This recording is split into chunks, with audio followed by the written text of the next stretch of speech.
dirahmati Allah Subhanahu wa taala. Alhamdulillah pada malam kali ini kita kembali dengan kajian kita setelah libur kurang lebih 4 bulan karena kesibukan menjalankan ibadah suci. Alhamdulillah kita lanjutkan hari ini, mungkin bisa beberapa pertemuan ke depan dengan mengangkat tema yang berhubungan dengan sebab-sebab rezeki. Kita temanya tematik karena untuk membahas kitab yang berkelanjutan seperti Sirah Nabawiyah dengan kesibukan hari ini sepertinya tidak memungkinkan.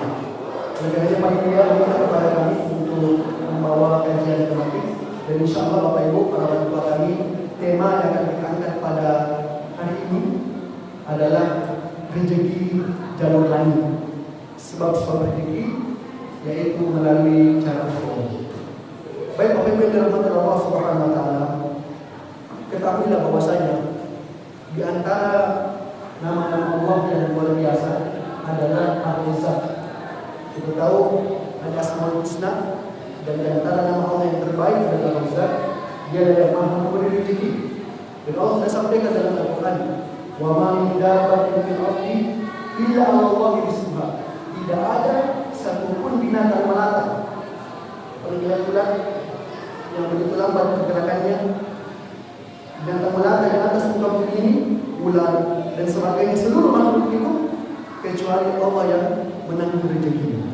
Kemudian dalam ayat yang lain Allah berfirman, ya, wa ka'ayyin min dabbatin fil ardi illa 'ala Allahi rizquha wa ya'lamu mustaqarraha wa mustawda'aha. Dan tidak satupun binatang melata di atas muka bumi ini kecuali Allah yang menjaga rezekinya. Nah Bapak Ibu, kalau binatang melata saja yang mungkin begitu lambat, bagi mungkin pandangan manusia itu susah untuk mencari rezeki, Allah jamin rezekinya. Bagaimana lagi kita dengan manusia? Manusia yang bertakwa, manusia yang mukallaf, senantiasa menjadikan sholat, taat terhadap kewajiban-kewajiban kita, maka tentu Allah pasti akan memberi rezeki kepada kita. Namun Bapak Ibu sekalian, perlu diketahui bahwasanya rezeki itu ada 2 cara untuk meraihnya. Kebanyakan manusia itu hanya berfokus terhadap satu jalur dan melalaikan jalur yang lain, yaitu berfokus dan mengandalkan jalur duniawi. Contohnya apa Ustaz? Seseorang berusaha untuk menjadi pengusaha, kemudian pebisnis, dia belajar setengah mati untuk lulus ujian CPNS atau P3K, berusaha untuk menjadi seorang dokter, dosen, bercocok tanam. Semua jalur rezeki secara duniawi. Banyak orang mengetahuinya, berusaha sekuat tenaga untuk bisa menempuh rezeki dari jalur dunia. Namun Bapak Ibu sekalian, perlu diketahui di sana ada satu jalur yang banyak orang yang melalaikannya, ataupun apabila dia lakukan hal tersebut, porsinya lebih rendah dibandingkan dengan usaha dia secara duniawi, yaitu jalur ukhrawi. Jalur ukhrawi. Dan Bapak Ibu sekalian, banyak jalur ukhrawi, jalur langit untuk mendatangkan rezeki.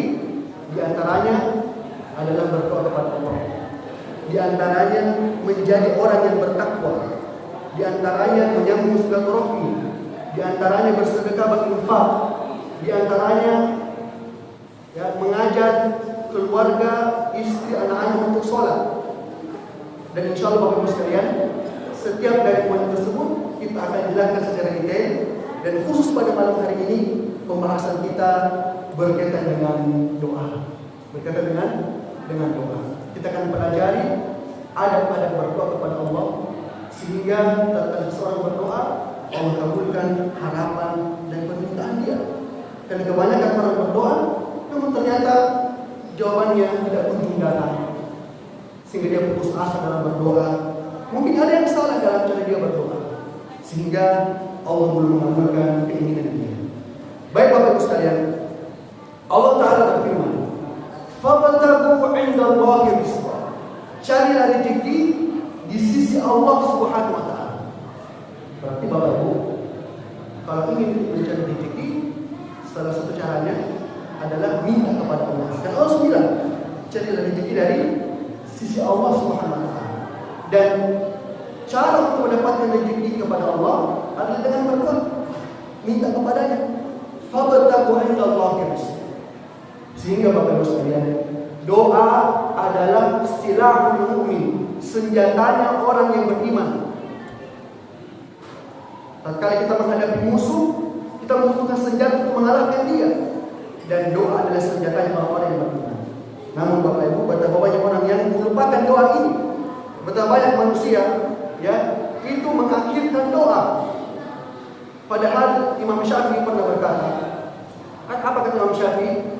Atahzau bin du'ai wa tasdari wa ma tadri ma yasna'u du'a. Apakah kalian menganggap enteng, menganggap remeh kekuatan sebuah doa? Kalian tidak tahu apa yang bisa dilakukan oleh sebuah doa. Ya, terkadang kalau misalnya ya, doa itu ditaruh di akhir ya, setelah berusaha baru berdoa. Padahal sejatinya doa ditaruh di depan. Doa, berusaha dan ditutup dengan doa.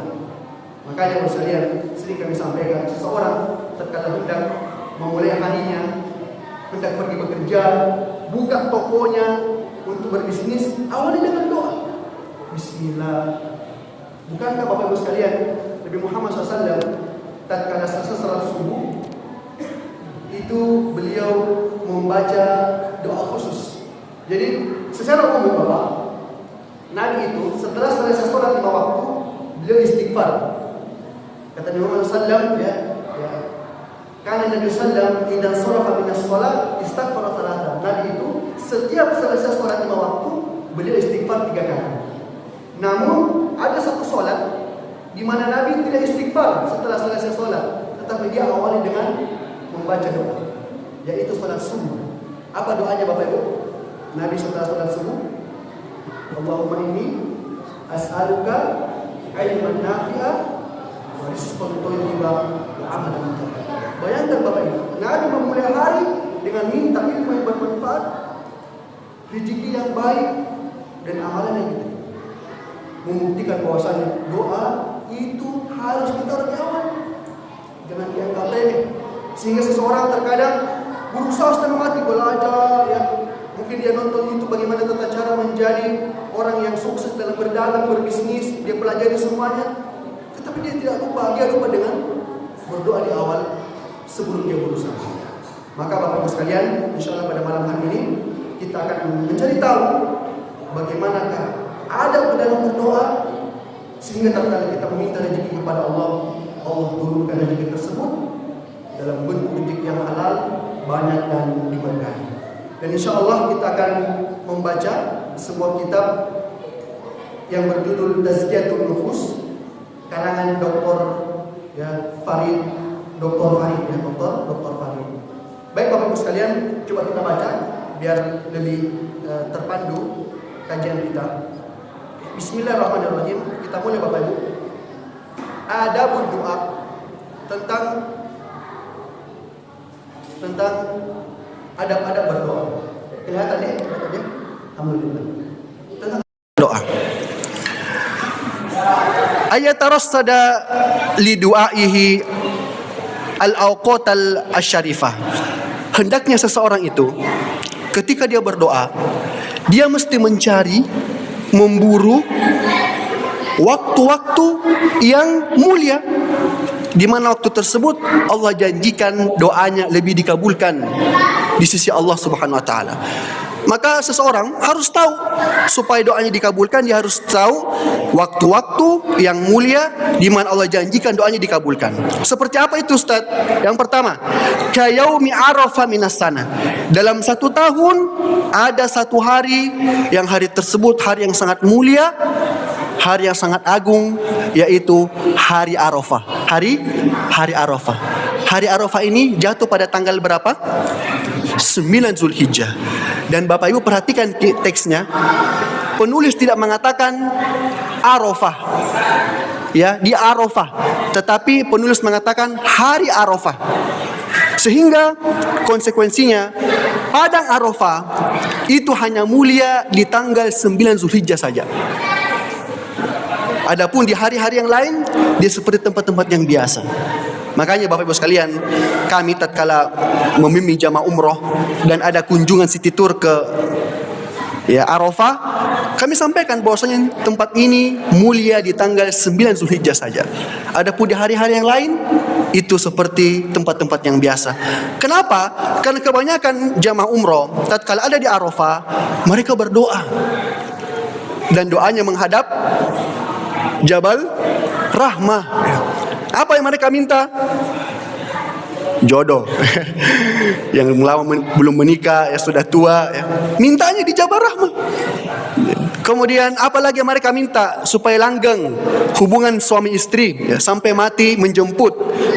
Bahkan ada yang menyebutkan siapa yang menuliskan namanya dengan pasangannya di Tugu Jabal Rahmah, maka mereka akan langgeng, ya, tidak akan berpisah sampai ajal menjemput. Padahal ya, Anang dan Krisdayanti juga menulis namanya di batu tersebut, ya. Akhirnya ya ternyata cerai juga, ya. Nah, Bapak Ibu sekalian, hari Arafah adalah hari yang sangat mulia. Nabi Muhammad SAW bersabda, afdhalud du'ai du'a'u yaumi Arafah. Sebaik-baik doa yang dipanjatkan tatkala hari Arafah, tatkala wukuf di hari Arafah bagi orang-orang yang berhaji. Itulah doa terbaik yang dipanjatkan. Bagaimana hadisnya? Mari kita baca Bapak Ibu sekalian, supaya ilmu yang kita sampaikan ini ada dasarnya, ada dalilnya. Silakan perhatikan ke depan. Nabi Muhammad SAW bersabda dalam sebuah hadis yang sahih, hadis riwayat Muslim. Kata Nabi, "Ma min yaumin aktsaru min ayyatikallahu fihi ubaidan." Tidak ada satu hari di mana Allah paling banyak membebaskan hamba-hambanya dari api neraka min yaumi Arafah, melebihi dari hari Arafah. Kita tahu Bapak Ibu, selain hari Arafah, ada hari di mana Allah membebaskan hambanya dari api neraka. Kapan itu? Bulan Ramadan, ya.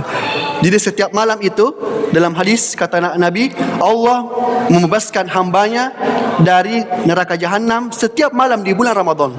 Tetapi di hari Arafah, di situ yang paling banyak Allah bebaskan hambanya dari api neraka jahanam. Wa annahu la yadanu, dan Bapak Ibu ketahuilah, di hari Arafah itu Allah turun mendekat ke langit bumi untuk melihat hamba-hambanya. Thumma yubahi bihimul malaika, lantas Allah membanggakan hamba-hambanya yang sedang berada wukuf di Arafah di hadapan para malaikat. Apa kata Allah? Ma arada haula, ini hamba-hambaku yang ada di Arafah, apa yang mereka inginkan? Apa maunya mereka datang ke sini? Apa permintaannya? Lantas Allah kabulkan doa-doa orang yang meminta di padang Arafah. Lalu kata Allah, ishhadu malaikati, saksikanlah wahai para malaikatku, anni qad ghafartu lahum, saya telah mengampuni hamba-hambaku yang wukuf di padang Arafah ini. Maka Bapak Ibu sekalian, dalam hadis yang sahih Nabi bersabda, siapa yang berhaji walam yafsuk walam yarfuth roja'a min ummihi kayaumi roja'a min zambihi kayaumi waladatsu ummu. Siapa yang berhaji kemudian dia bisa menjaga lisannya, tidak berbuat dosa, maka dia akan bersih dari dosanya seperti bayi yang baru lahir dari ibunya. Kemudian dalam hadis yang lain, haji yang mabrur tidak ada balasannya kecuali surganya Allah Subhanahu wa taala. Maka Bapak Ibu sekalian yang belum berangkat haji, lantas mendapatkan kesempatan untuk berhaji dan tiba waktu wukuf di Arafah, maka gunakanlah kesempatan itu dengan sebaik-baiknya untuk membaca doa kepada Allah Subhanahu wa taala. Nabi Pak itu wukuf di Jabal Rahmah. Jadi Nabi itu wukufnya di dekat Jabal Rahmah, dan Nabi wukuf di atas ontanya. Dan selama wukuf berlangsung, Nabi tidak pernah menurunkan tangannya dari langit. Sampai-sampai tatkala ontanya itu goyang, itu tangan kirinya pegang onta, tangan kanannya tetap menghadap ke langit. Nabi ini Pak, yang dosanya telah diampuni, tetapi beliau tidak melewatkan satu detik pun kecuali dengan meminta kepada Allah Subhanahu wa taala. Namun sayang seribu sayang, itu jamaah haji Indonesia terkenal paling gampang atau paling cepat selesai doanya. Itu kan wukuf Pak, dimulai habis solat zuhur ya, sampai matahari terbenam. Sekitar 4-5 jam kita berdoa. Nah kalau orang Indonesia itu kalau wukuf palingan setengah jam sudah selesai doanya. Ya, pernah kami berhaji lalu kami tanya, bagaimana Pak? Kok sudah santai-santai?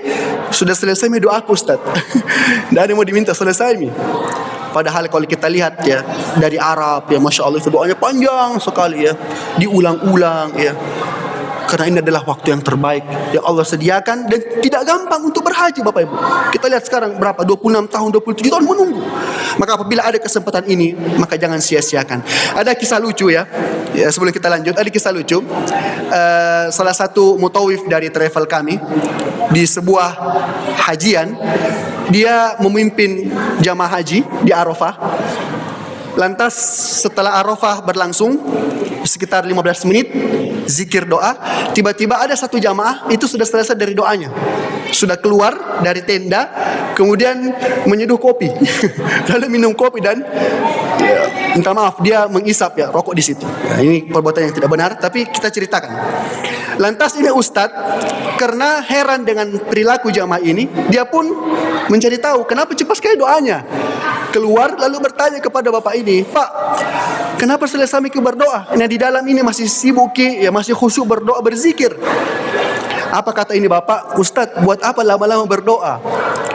Kan yang penting doa tak bagus selesai Lalu ini ustadznya kepo, memangnya bapak apa doanya kah? Saking sampai cepat sekali berdoa.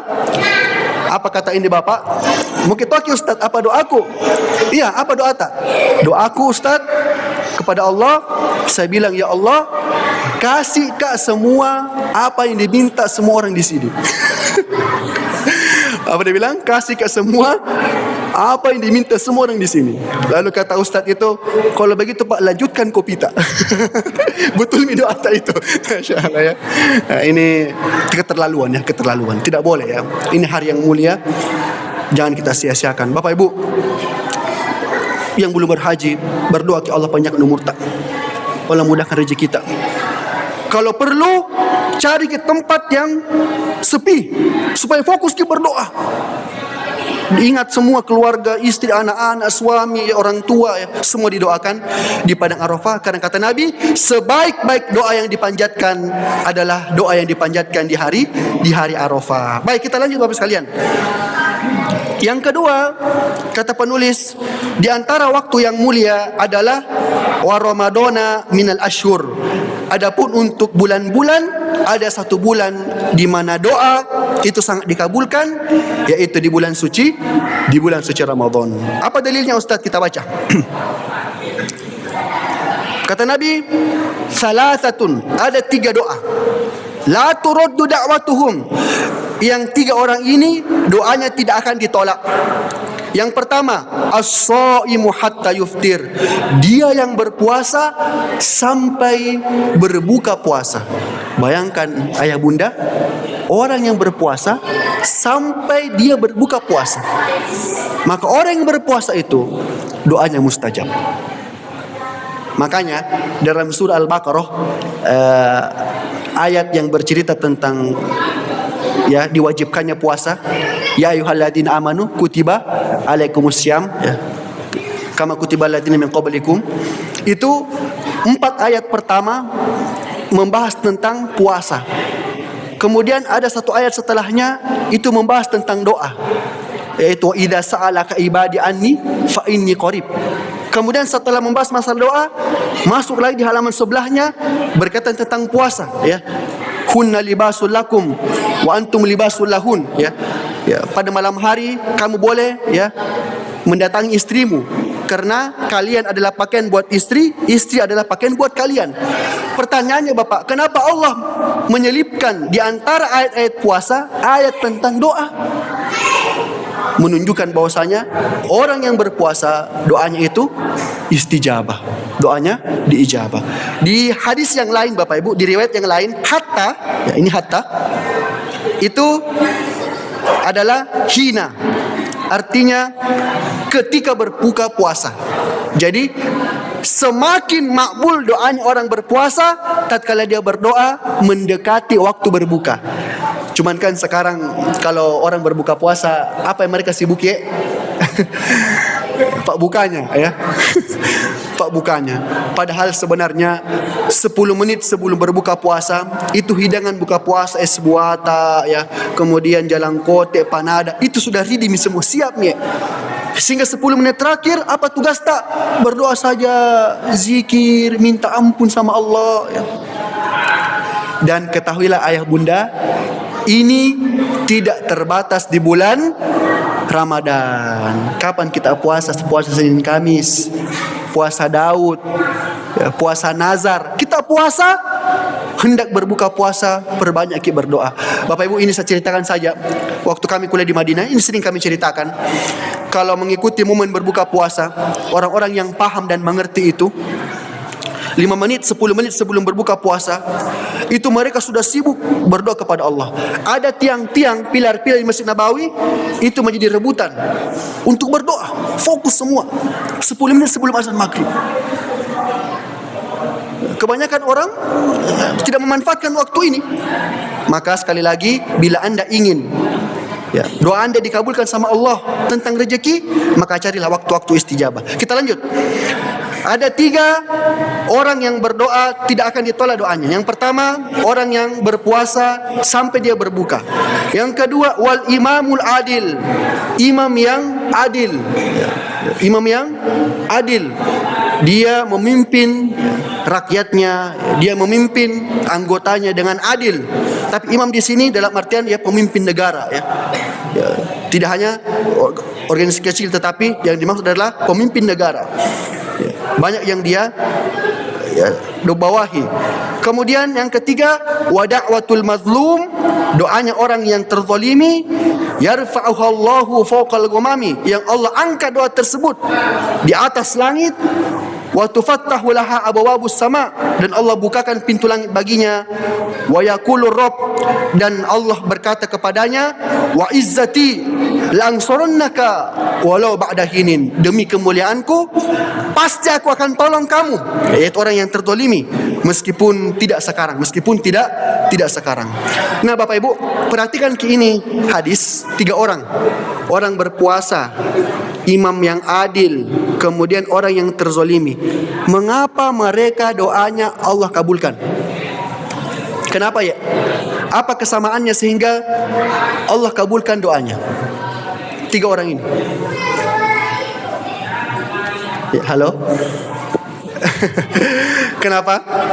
Kenapa? Karena 3 orang ini telah melakukan pekerjaan yang sulit. Bebannya berat. Puasa, gampang atau tidak? Sebagian orang Pak susah puasa ya. Apalagi mereka yang bekerja siang hari sebagai tukang atau mungkin bekerja berat ya, driver mungkin ya, di siang bolong, berat, tidak gampang berpuasa itu. Sehingga sebagian orang lebih memilih membatalkan puasanya demi uang rezeki. Ustadz, kalau saya puasa tidak bekerja Kak, tidak dapat Kak rezeki, daripada dia taat kepada puasa, taat kepada Allah dengan berpuasa. Kemudian imam yang adil, gampang tidak menjadi pemimpin yang adil? Gampang atau tidak? Susah menjadi pemimpin yang adil sekarang hari ini. Susah ya. Pemimpin yang amanah, yang dia betul-betul kerjakan apa yang dia janjikan. Apa lagi itu ya? Susah sekali ya. Omong kosong semua. Kemudian yang ketiga, orang yang terzalimi. Berat tidak orang yang terzalimi? Bagaimana perasaannya ya? Mungkin dia banyak yang hilang dari hartanya. Maka karena mereka mengalami hidup yang susah, beban yang berat, maka Allah kabulkan doanya.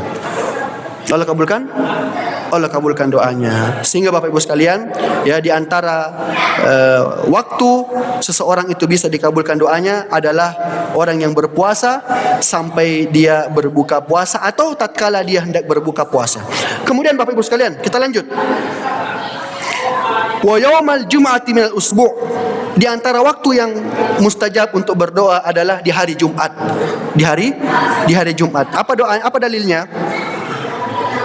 Nabi bersabda dalam sebuah hadis Bukhari,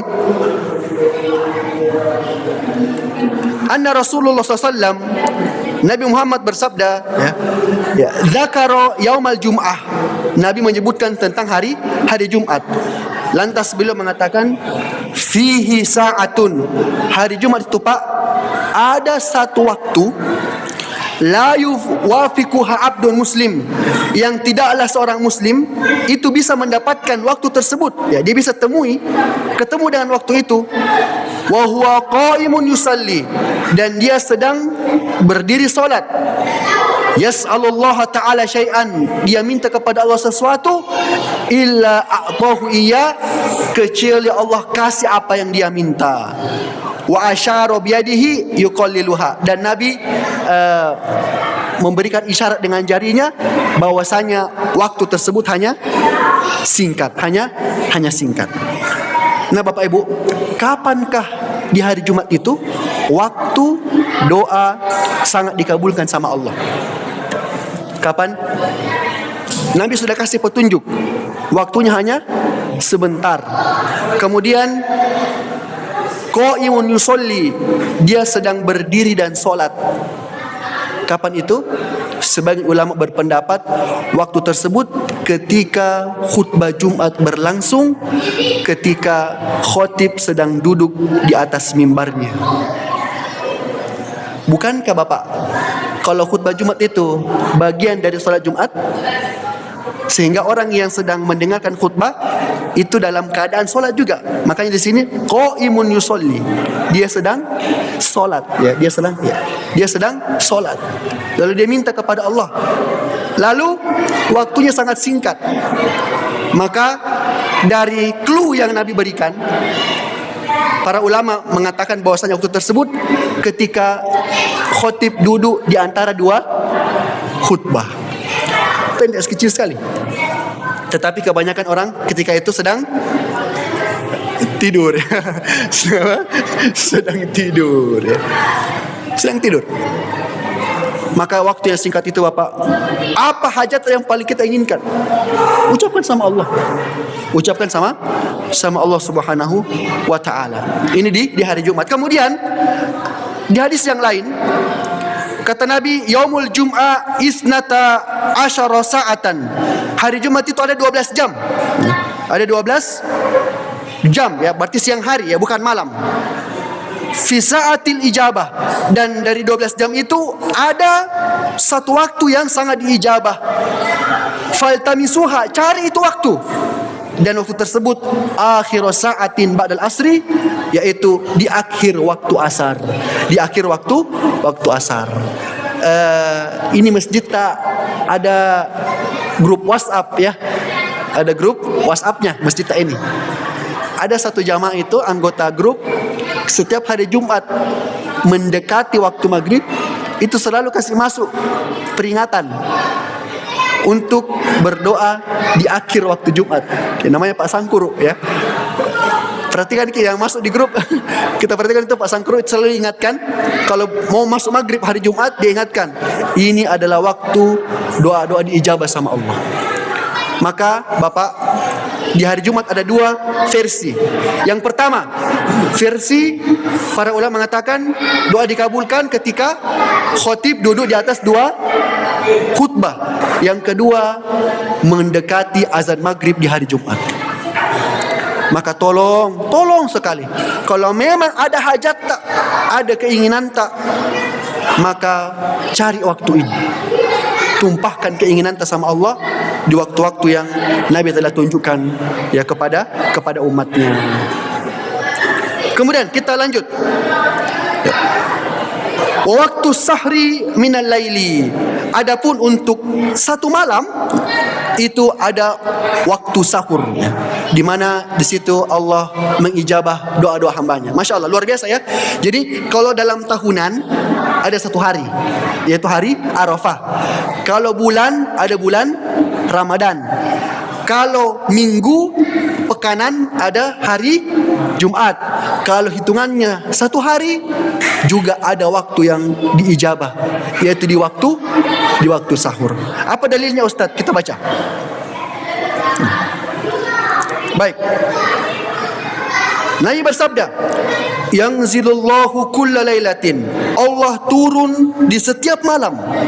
Ila samai dunia, di langit bumi. Bayangkan Pak, Allah turun ke langit bumi tiap malam. Hina yabqa thuluthul laili al-akhir, ketika tersisa sepertiga malam terakhir. Fayaqul, lantas Allah mengatakan, may yad'uni fa astujiba lahu, siapa yang berdoa kepada aku kabulkan doanya. Wa may yas'alani fa utiyahu, siapa yang minta kepada aku kasih. Wa may yastaghfiruni aghfirullah, siapa yang minta ampun kepadaku akan ampuni dosa-dosanya. Tapi Pak, ini Allah itu turun ke langit bumi untuk mendengarkan doa-doa hambanya, sehingga hamba itu lebih dekat kepada Robnya. Kita kasih perandaian antara makhluk saja, yang mana lebih enak Pak? Saya minta sama Pak Haji dari jarak yang jauh, atau saya dekati baik-baik baru saya sampaikan ke keinginanku? Yang mana lebih kita suka ya? Dekat. Maka Allah tunjukkan kemuliaannya, turun ke langit bumi untuk melihat hamba-hambanya. Siapa yang berdoa saya akan kasih, saya akan kabulkan.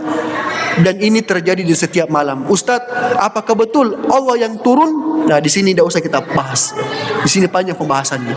Intinya, kabar dari Nabi, Allah turun di langit bumi. Maka Bapak Ibu sekalian, manfaatkan kini waktu yang terjadi di setiap hari. Ustadz, kenapa sepertiga malam terakhir? Karena ini yang paling banyak dilelehkan sama manusia. Kalau sepertiga malam pertama orang masih nonton ya, masih bercengkrama sama keluarga. Sepertiga malam kedua, sepertiga yang kedua ya masih begadang nonton bola. Tapi mendekati subuh, di situ godaan semakin berat untuk tidur. Akhirnya bablas tidurnya. Sehingga ternyata bila sesuatu itu semakin berat untuk diraih, maka kemuliaannya juga semakin besar. Sepertiga malam terakhir. Orang berpuasa susah, terzolimi susah, menjadi pemimpinnya adil susah. Tetapi ada ganjarannya, Allah kabulkan doa-doanya. Maka Bapak Ibu sekalian, setiap malam Allah berikan kesempatan bagi hamba-hambanya untuk meminta, dan Allah akan berikan permintaan dan harapan tersebut. Nah Bapak Ibu sekalian, ini beberapa waktu yang mulia yang dituliskan oleh penulis buku ini, agar seorang hamba itu berusaha untuk memanfaatkannya ya, agar Allah kabulkan doa-doanya. Dan tadi kita sudah sebutkan hadis-hadisnya berkaitan dengan waktu-waktu yang mulia ini. Ustadz, saya sudah berdoa banyak di waktu-waktu yang disampaikan tadi ini, tapi kok kenapa doa tersebut tidak kunjung dikabulkan? Kenapa permintaan saya itu belum saya temukan jawabannya? Apa yang salah? Apakah doa saya selama ini sia-sia? Apakah tidak ada manfaatnya saya berdoa? Bapak Ibu, sebelum kami lanjut, perhatikan kini hadis.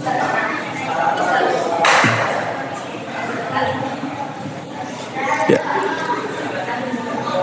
Hadis riwayat Ahmad, dan ini hadis yang hasan sahih. Apa kata Nabi?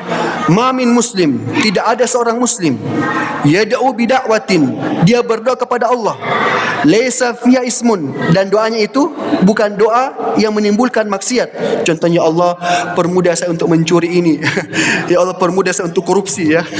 Jadi tidaklah seorang muslim berdoa kepada Allah yang doanya itu tidak ada kemaksiatan, wala qati'atu rahim, dan doanya itu tidak mengandung ya untuk memutuskan silaturahmi, illa a'tahu biha ihda min salas, kecuali Allah akan kasih satu dari tiga.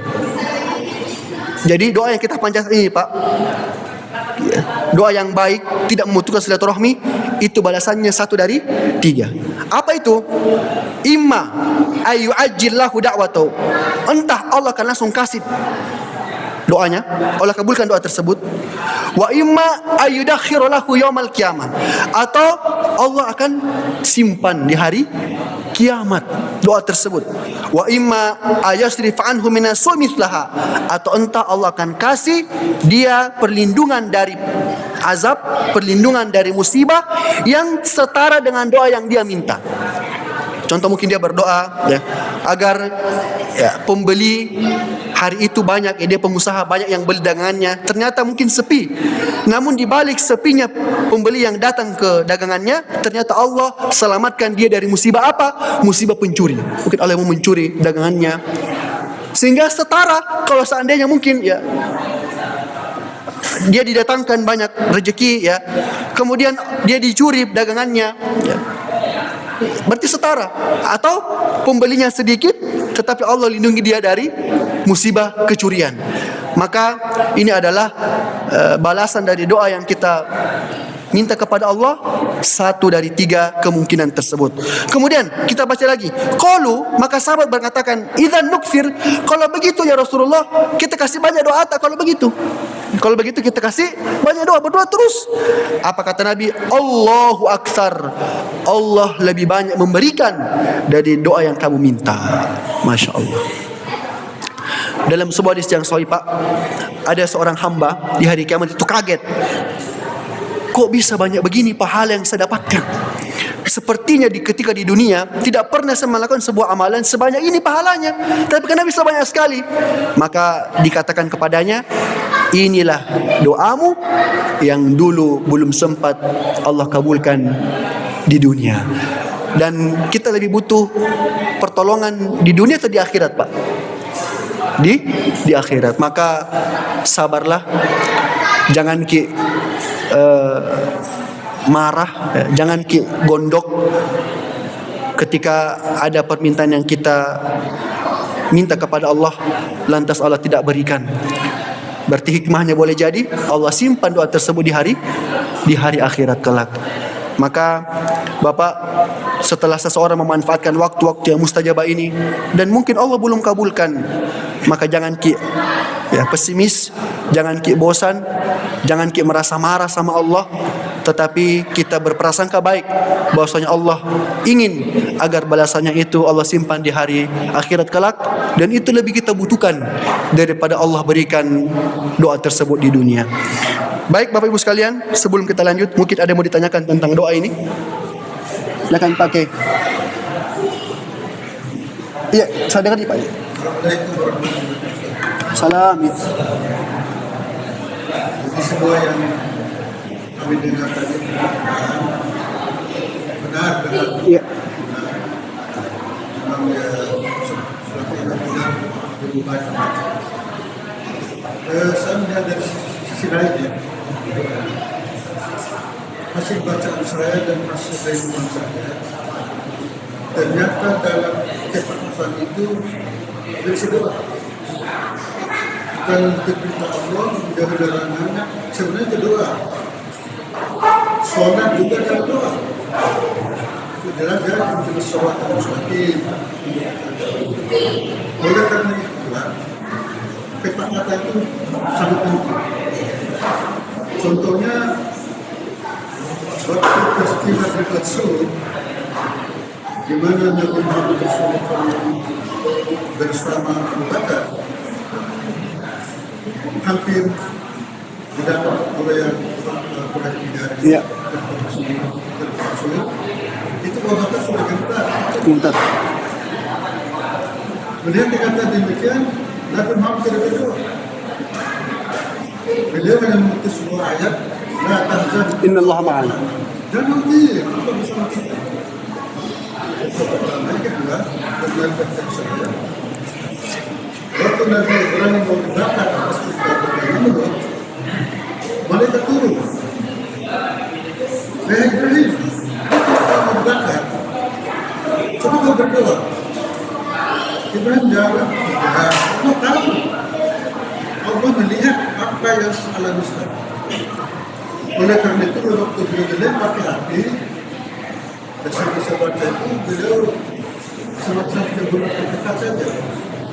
Allahumma innaka fis samai wal ardi wa ana fil ardi. Ya Allah, Indonesia ini, saya sendiri, di langit, ya Allah, Indonesia ini, dan saya sendiri kedua di bawah.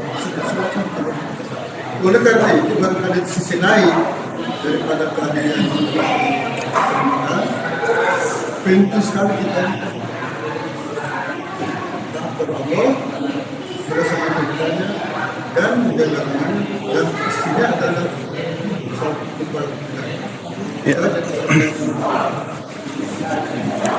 Ya, Pak Yai Salbini itu mengatakan bahwasanya ketaatan kepada Allah itu sebenarnya salah satu cara agar doa kita dikabulkan sama Allah. Seseorang yang taat terhadap kewajiban-kewajibannya sebagai seorang hamba, maka Allah akan kabulkan doa-doanya. Betul Pak Kiai. Salah satu cara agar Allah kabulkan doa kita, kita taat kepadanya. Apa dalilnya Ustaz? Kita baca surah Al-Baqarah ayat 186. Ya, yang tadi kami sempat singgung.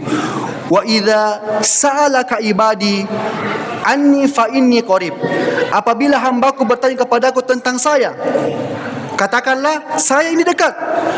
Ujibu da'watad da'i idza da'an. Aku akan mengabulkan doa orang yang berdoa apabila dia berdoa. Tetapi ingat, falyastajibuli. Kerjakanlah apa yang saya perintahkan kepadamu. Jadi kalau mau dikabulkan doa tak, falyastajibuli, kerjakan amal-amal soleh, kewajiban-kewajiban kita. Wal yu'minu bi, dan berimanlah kepadaku, la'allahum yarsyudun, agar kalian itu berada di jalan yang lurus dan mendapatkan petunjuk. Sehingga insyaallah kita akan sebutkan Pak Yai, kita belum selesai dari materi, hanya kita sebutkan dulu waktu-waktu di mana di situ doa kita lebih diijabah oleh Allah Subhanahu wa taala. Dan seorang muslim harus tahu itu, Pak. Ya. Sebagaimana manusia, ya, ketika dia mau berinvestasi, ya, ke sebuah perusahaan, maka dia harus cari tahu mana perusahaan yang bisa memberikan, ya, benefit yang lebih besar, ya. Tidak boleh dia sekedar investasi ke sebuah perusahaan tanpa mencari tahu apakah perusahaan ini bagus atau tidak.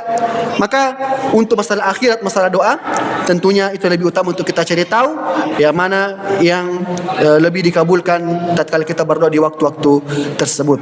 Baik, ada lagi yang mau tanyakan? Silakan. Ya, silakan Pak. Terima kasih Ustaz atas kesempatannya. Pertanyaan saya Ustaz, apa obat hasad dan iri? Kemudian saya mempunyai jiwa yang cinta kebaikan, namun lemah dan di hadapan kemaksiatan. Adakah obat atau penawar untuk itu? Terima kasih. Ya.